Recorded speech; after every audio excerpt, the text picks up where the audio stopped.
Ukuthula bazalwane abathandekayo, sila endaweni yaseSprings la size khona njengoba benibonile sin-inviter ukuthi ke kuzobe kune launch yenkonzo yabantu abasha ezoba khona ngomhla ka 29 kuya kwi-30 zika June.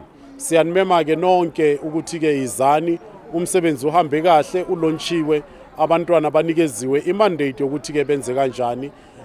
Nabaphathi i-leadership yesigodi bayi-acceptile ngendlela efanele. Siyacela ke bazalwana bahle bakaNkulunkulu ukuthi ke wozani nizozibonela nani, nize ukuzosincedisa lo msebenzi kaNkulunkulu omhle kangaka. uNkulunkulu anibusise nisese.